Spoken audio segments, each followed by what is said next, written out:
for us all. Over to you, sir.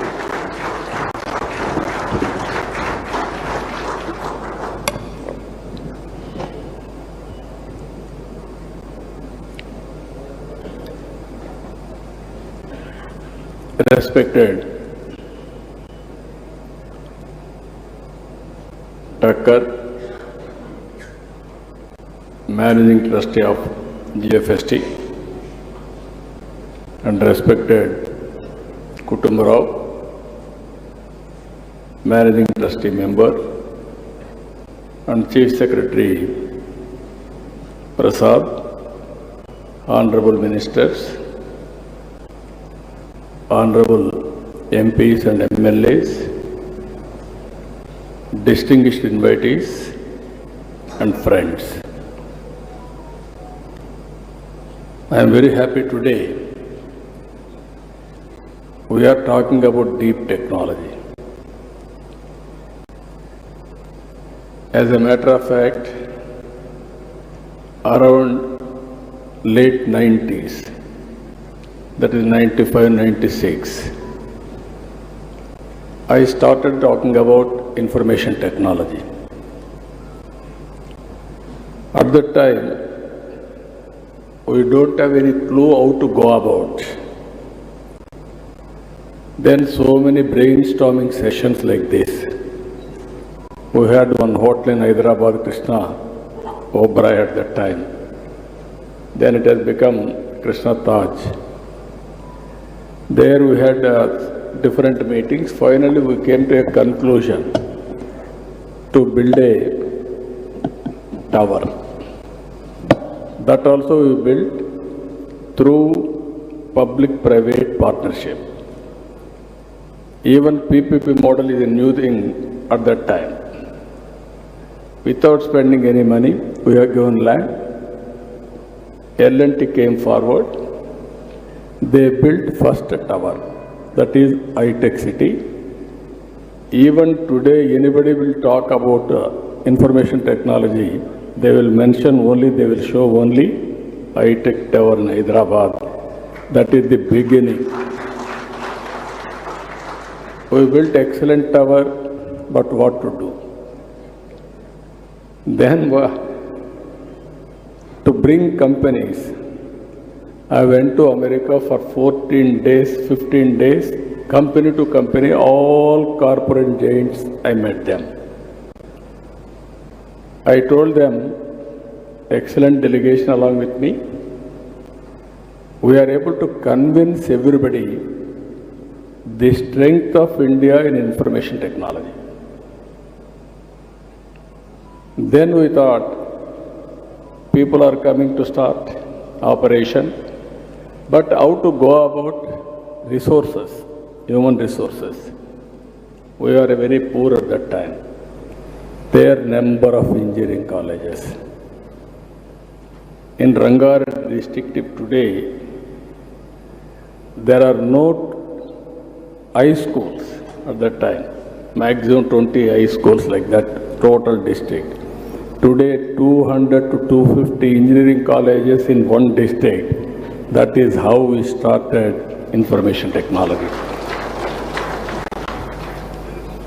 Microsoft, you know that story. I don't want to repeat it again. Now, Microsoft head has become from this center. That is the story. How aspirations will build up, ultimately how to reach that aspiration, that is one example. Today, first time, again we are talking deep tech. You have to understand, all of us has to think one thing. First agriculture revolution, it took so much of time. Then industrial revolution, it took so many years, decades. Then if you see technology revolution, only few decades. Today, in technology, almost everything is mature. Through satellite, you can get information. through drones, you can program anything. We can go for real-time application through CCTV cameras. We can get real-time information connected. IoTs. Nowadays, I have seen some innovations here. IoTs as a reality. Under cell phone, smartphone, it is a very big handy. When I promoted phone at that time, everybody questioned me, what is the priority? Food is the priority or telephone is the priority? Then I very difficult to convince them that is only for the sake of criticism they have done.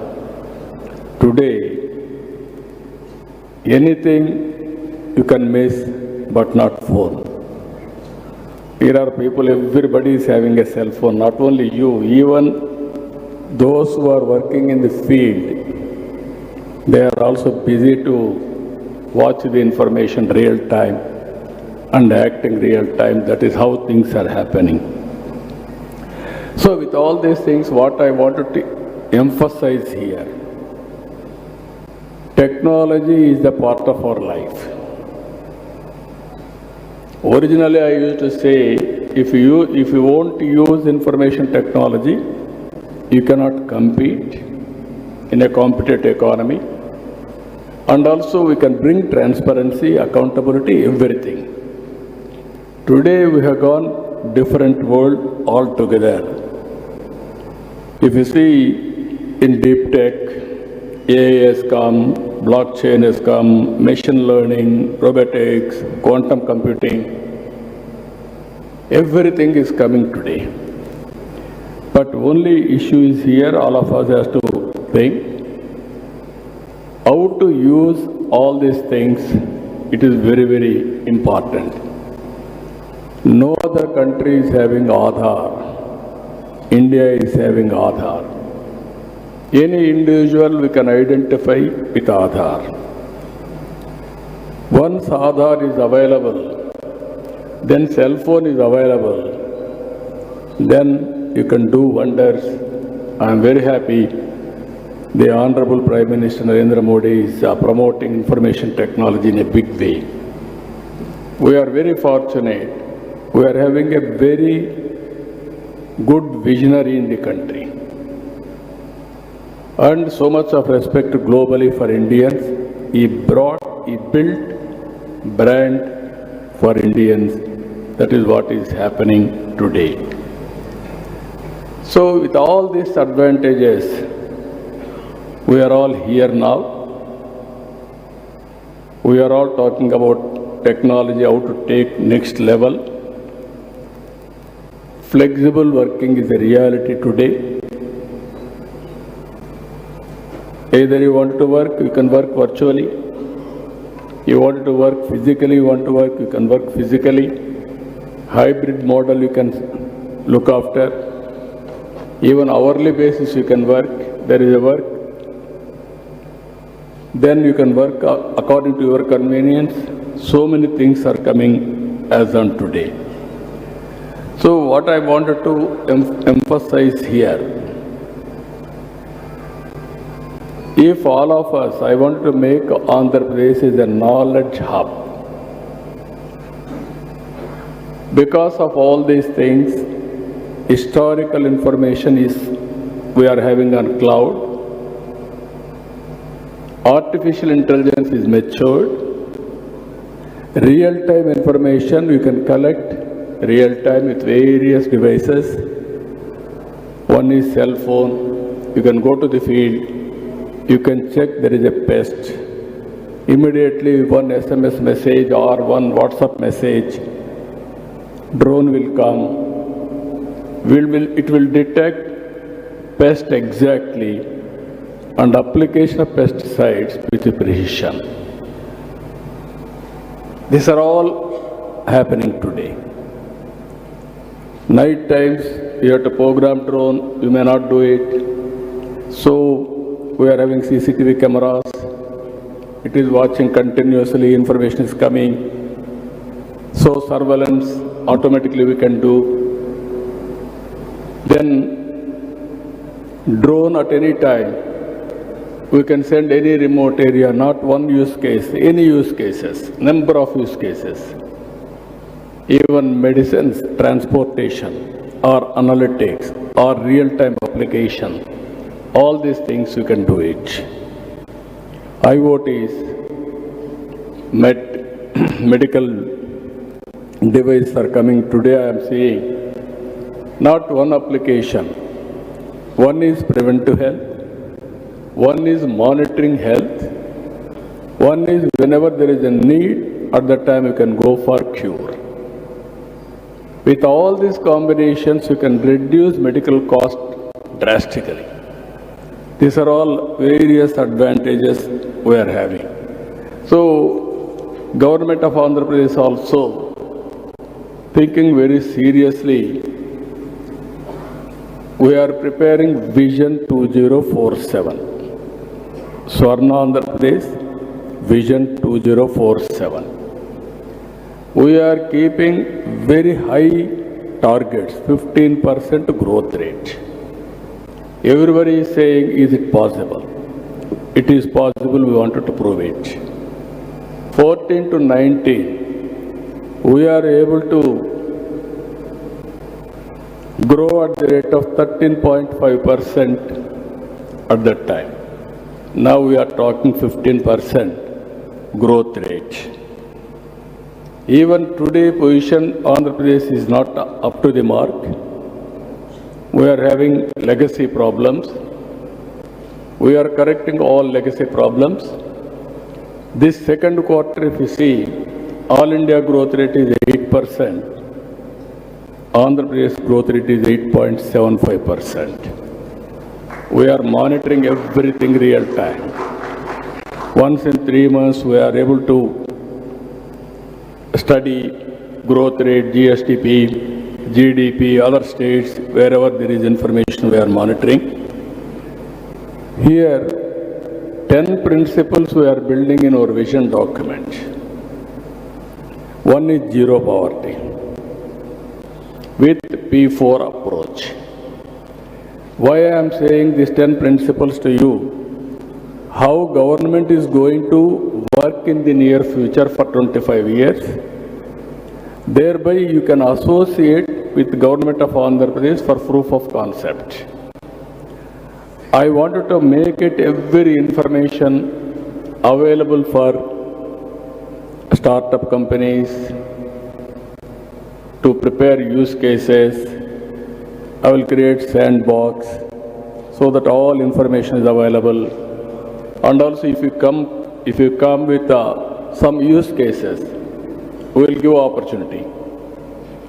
If it is very cost effective, viable, useful, then we will replicate, scale it up. Then you can go to other states globally or nationally, wherever you want to do it, you can do it, do this experiment.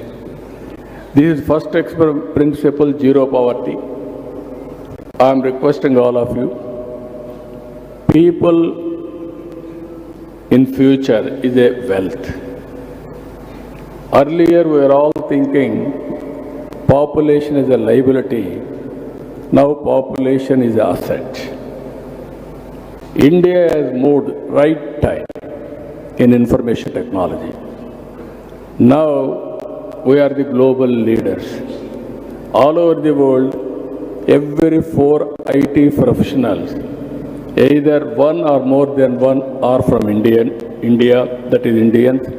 Among Indians, 30% from Telugu community, from Andhra Pradesh and Telangana states. That is the foundation we have laid on information technology.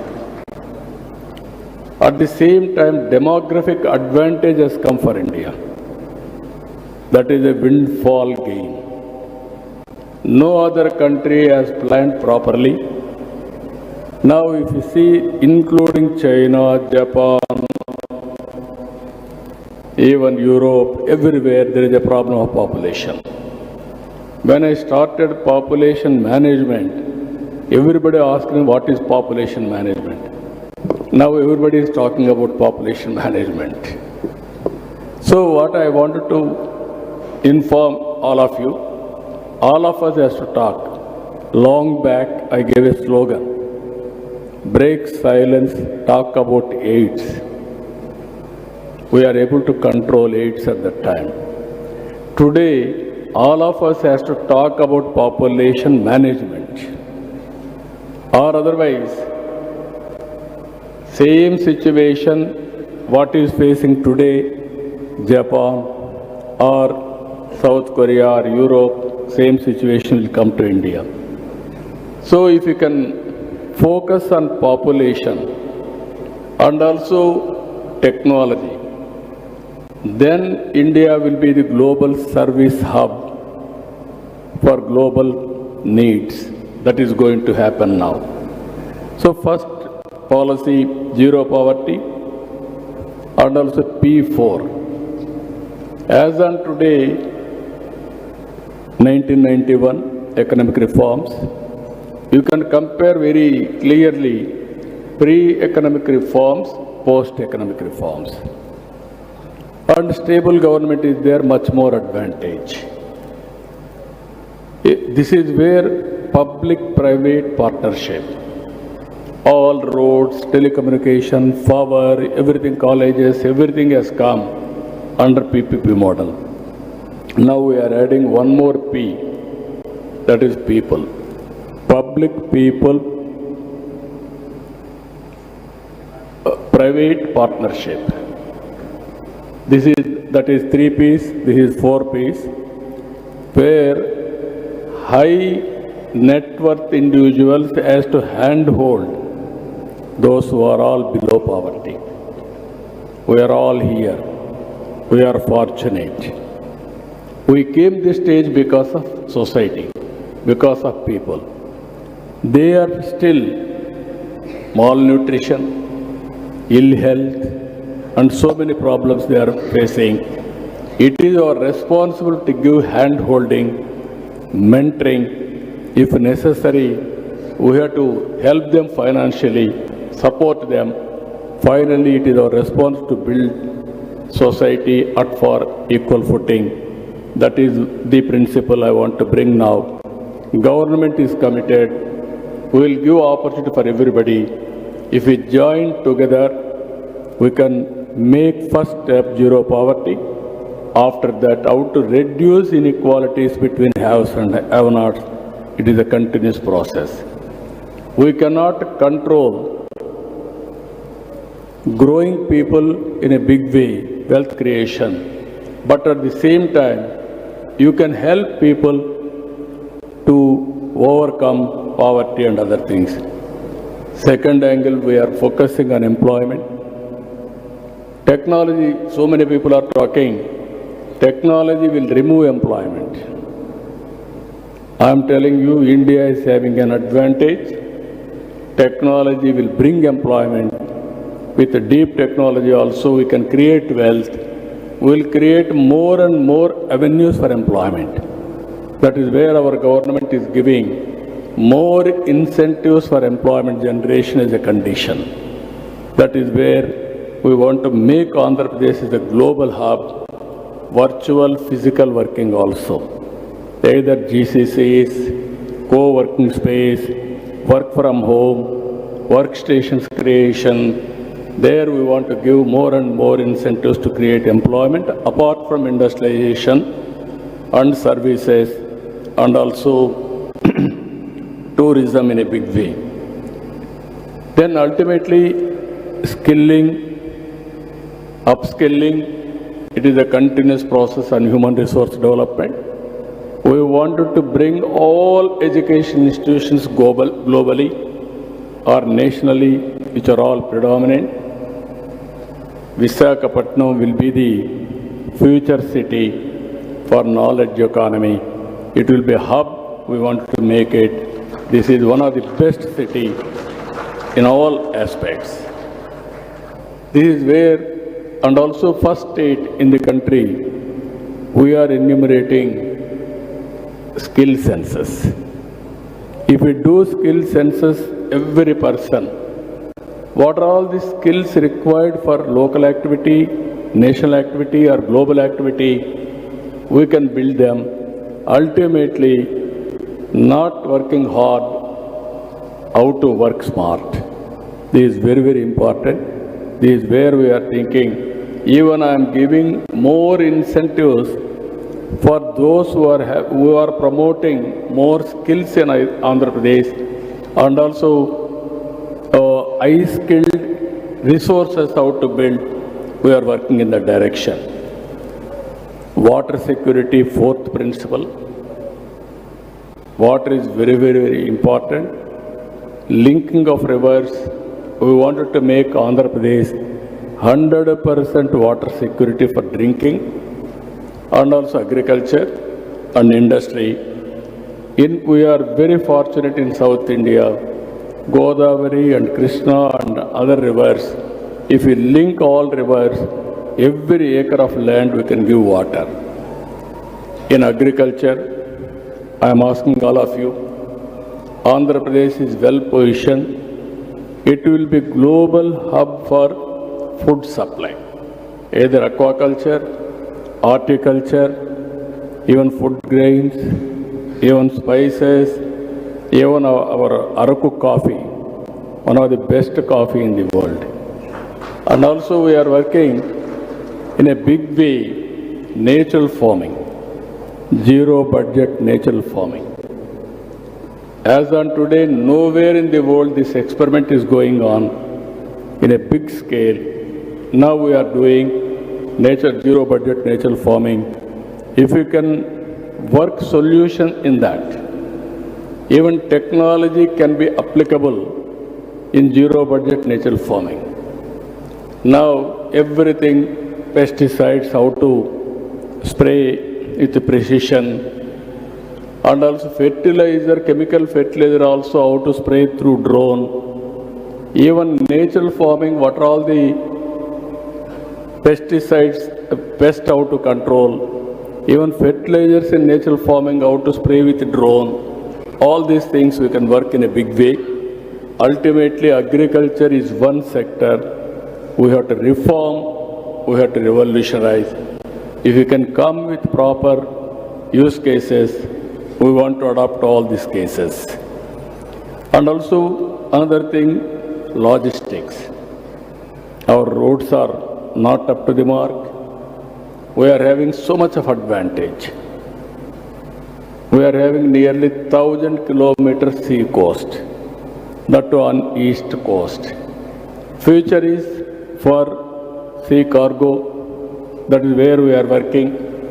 One is ports, airports, roads, and also inland waterways, and logistics, how to change.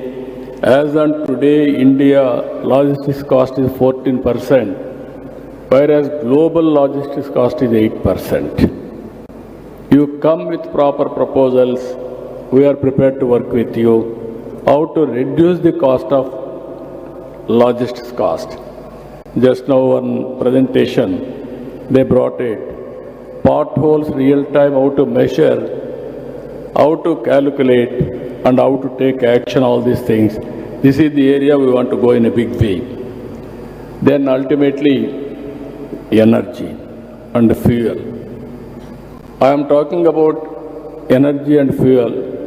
Even on Mr. Murali, as rightly mentioned, I brought power sector reforms in 1998. First time in the country, power sector reforms introduced by Andhra Pradesh government, and also regulatory commission, first of its kind in Andhra Pradesh. Then only civil aviation or telecom, so many regulatory commissions have come. Even everybody told me at that time, you are taking very difficult subject, it may hurt your future. Exactly 2004, I was successful in bringing power sector reforms. I lost my power at that time. It is a reality. But so much of satisfaction. I was the pioneer in reforms then and now also. I was the pioneer in technology at the time and now also. That is where we are working now. Today, green energy is coming. Green hydrogen is a reality. Now, if you can see, we are going democratization of our generation. Anybody can generate power on his rooftop. You can use it, you can give it to grid. Anybody, any farmer can produce power. You can use it, you can use this consumption, personal consumption at home and everywhere. There is surplus you can give. This is where we wanted to, government will act as a facilitator, democratization of our generation, and also ultimately we want to go 100% green energy. Andhra Pradesh is having one advantage, that is sunlight, biggest advantage for India. And also we are very fortunate, we are having excellent opportunities for wind energy and also pumped energy. These three advantages, we can use it properly. Andhra Pradesh will be a hub for green energy and green hydrogen. As on today, NTPC and the government of Andhra Pradesh entity, Genco, they are working green hydrogen project in Vishaka. Ultimately, they are going to invest 2 lakh crores on green hydrogen. You can see the scope of future. And also one green co has come forward. They are also working green hydrogen at Kakinada. So this is one area where I am working, optimization of energy or fuel. EV vehicles is a reality. Domestic, agriculture, commercial, industry, everything, power, that to green energy. We want to set up green corridors for transmission of green energy also. That will work it out there. You have to bring technological reforms, how to go about. Then finally, another thing, product perfection. This is where I am saying in India, we are using products. Our products are not global products. Now all of us has to project and concentrate how to make best products.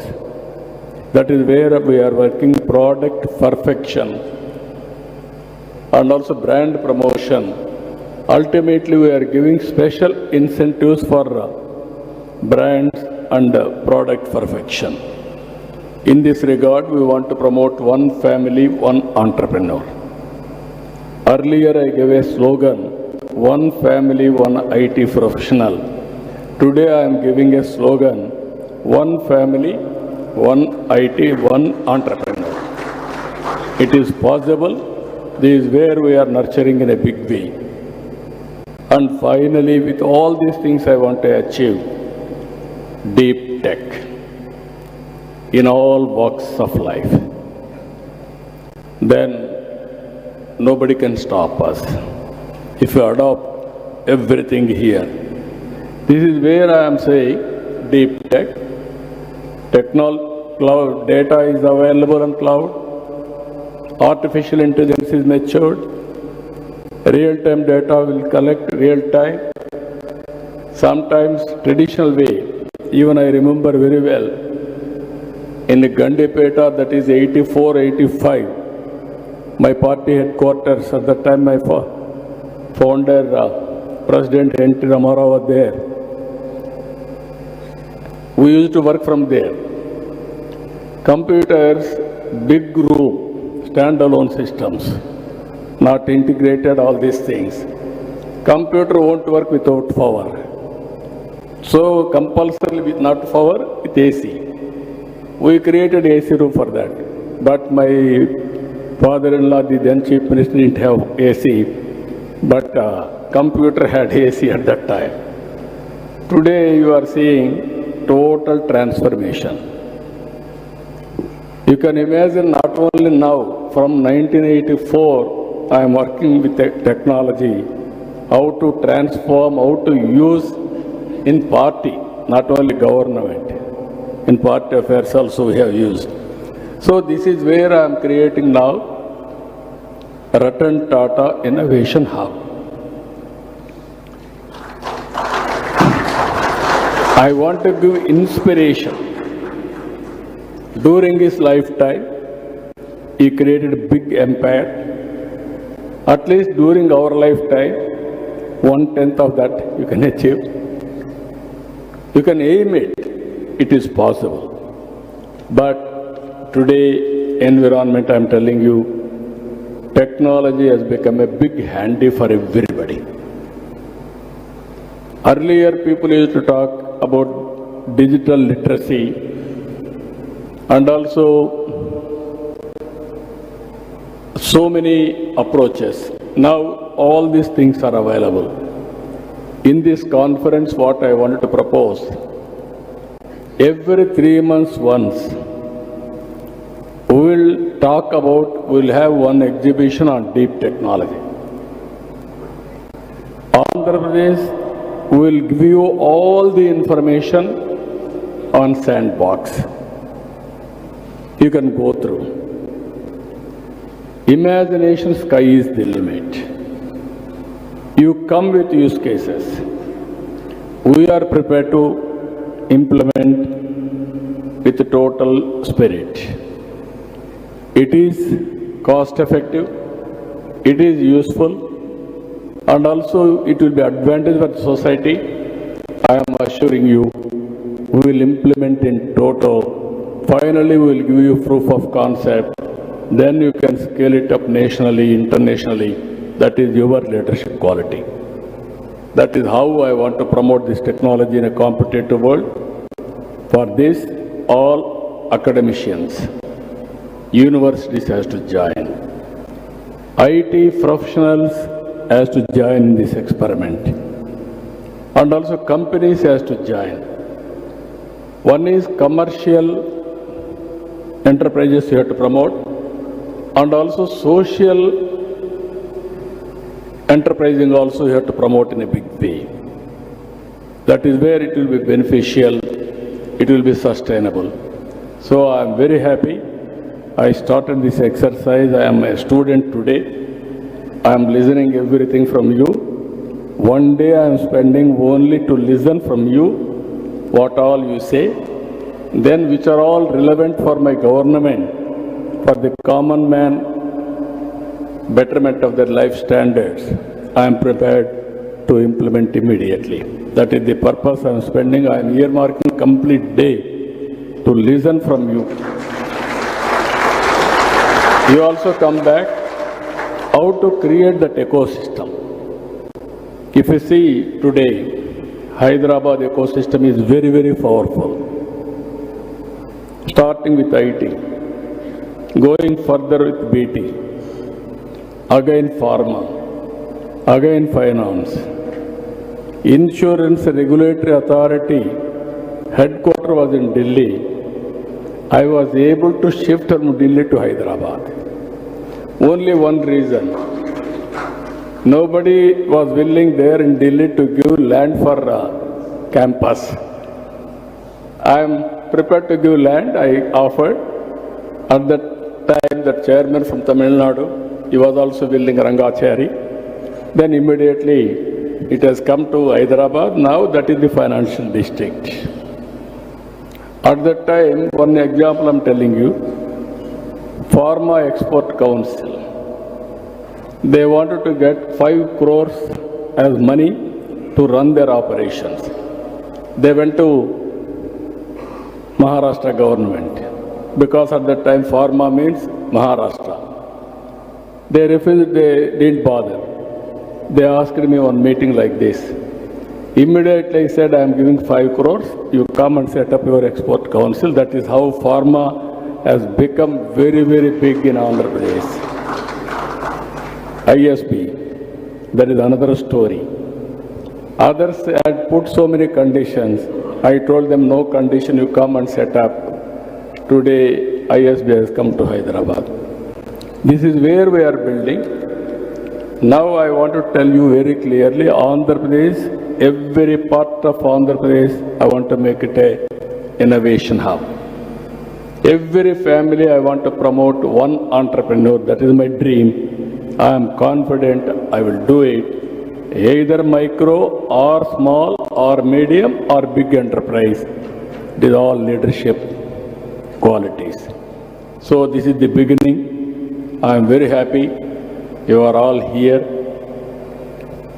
I am here to extend all the cooperation for you. It is for win-win situation. I really appreciate our Takkar. He worked with me as collector, then chief secretary, then GSFT.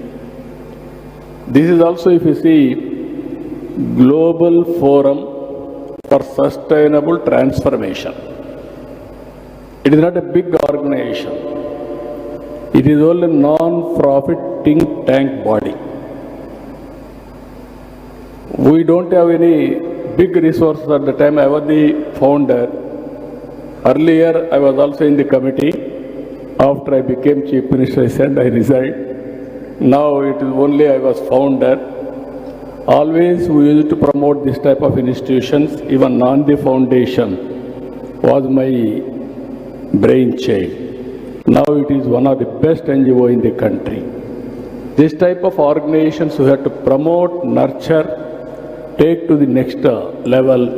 It will be useful for the society. They are doing very good work. Knowledge is available on cloud everywhere.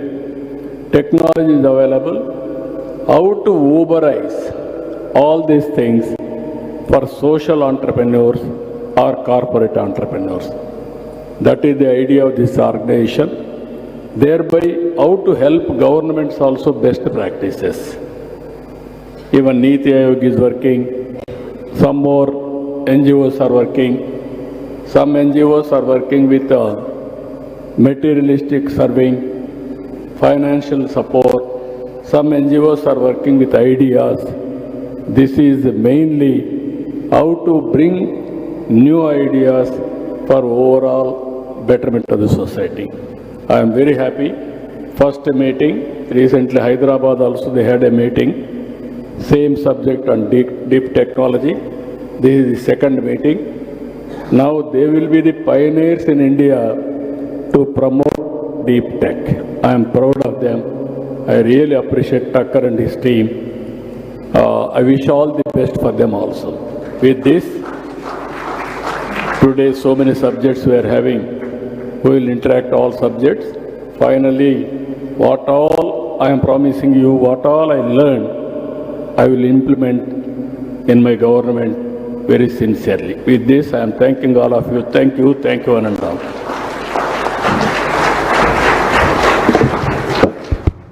Thank you very much, Honorable Chief Minister, sir. Taking us to down the memory lane, how your technology vision started way back, and now you have set the futuristic vision to make Andhra Pradesh a deep tech innovation hub, and also the grand vision for inclusive of socio-economic development, providing technologies to the upliftment of the society, and also all the newer technologies like green energy. Thank you very much. For the record, I think our Honorable Chief Minister is the only Chief Minister in the country who would like to sit throughout the conference, not just limiting it to inaugural session. I think this is the commitment that we have. Thank you very much, sir.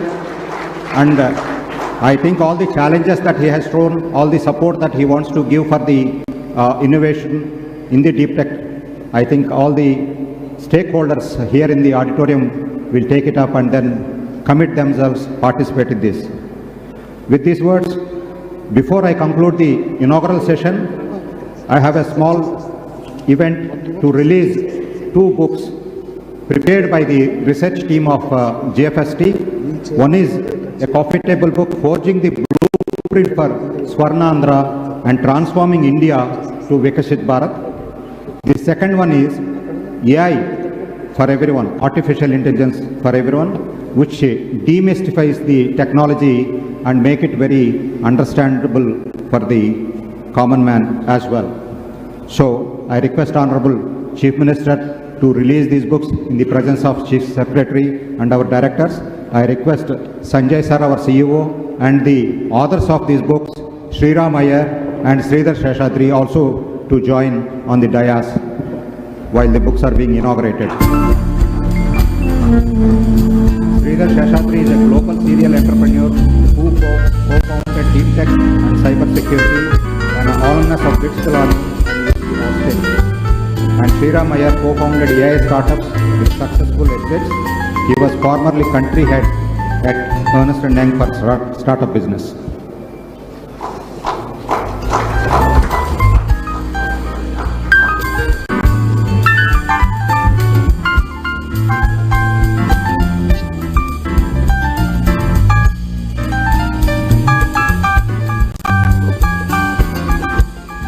So in record time, our JFST team did the research and then provided this book. These books will be available on JFST website. Please visit and download and go through the statistics and the data and the insights that it provides.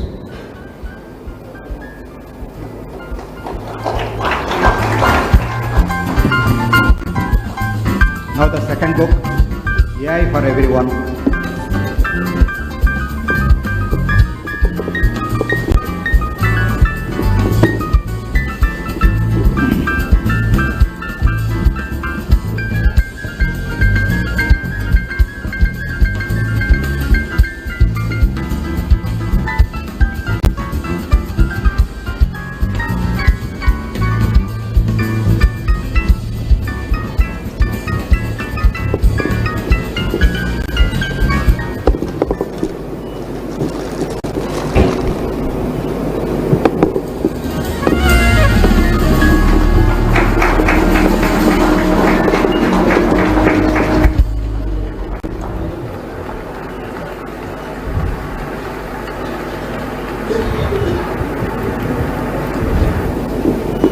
Thank you very much, sir.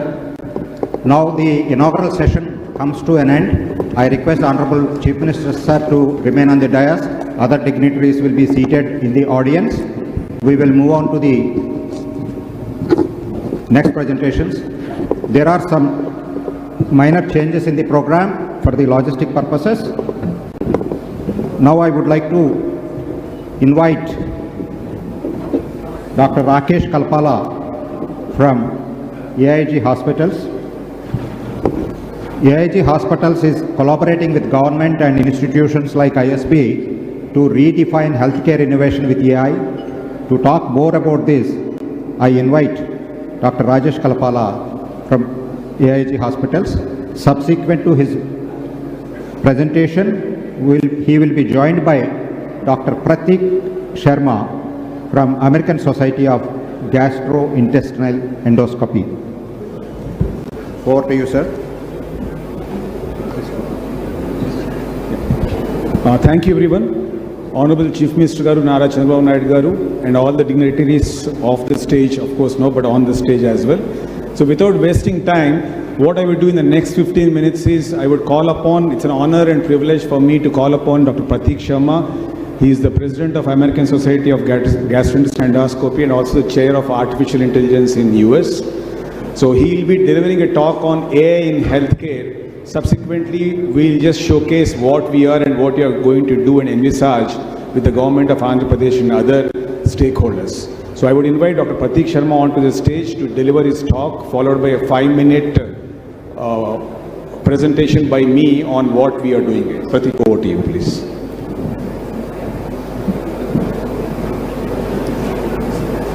Okay, thank you very much, and if I can just have my slides on the screen. So, good morning, everyone, and again, Honorable Chief Minister and Mr. Tucker and GFST, thank you for the invitation. So, what I'll just is briefly give an overview of how AI is impacting healthcare and how it will be shaping the future of how we deliver healthcare in this country.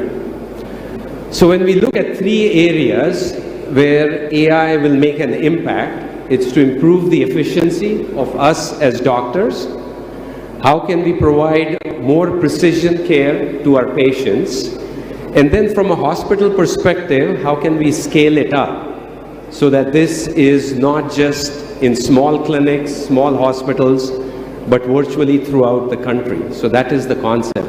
So let's just look at it one step at a time and talk about how this can impact us or show it in this. The first is to look that this is not just all of us talking about this. This is the same concept and similar conclaves being held in the US. You can see the amount of investment of AI in healthcare in the US. By 2030, it's projected that close to $200 billion will be invested in the field of AI in healthcare. If you look at the same concept in India, the same projections are holding true, which means that this is supposed to increase at a rate of close to 50% over the next decade or so. So the concept globally, it's not just in the US or in India, is how we can improve and have this function of AI and healthcare moving it forward. So if we look at some of these different areas, 6% global AI adoption rate in healthcare. So the number is still very small. This needs to increase as we move forward. In the US, it's twice the global average. So about 1 in 20 hospitals has started incorporating AI in their day-to-day practices.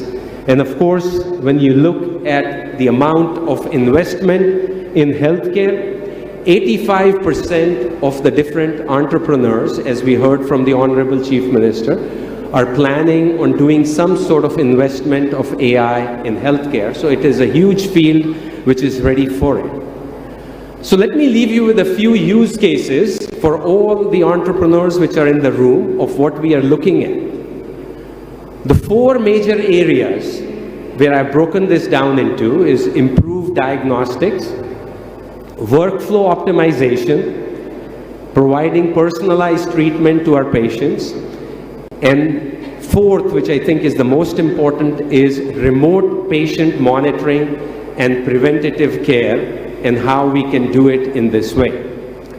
So let's look at some of these concepts about improved diagnostics, whether it is for skin conditions, CTs, MRIs which are being used, mammography, or for colon cancer detection.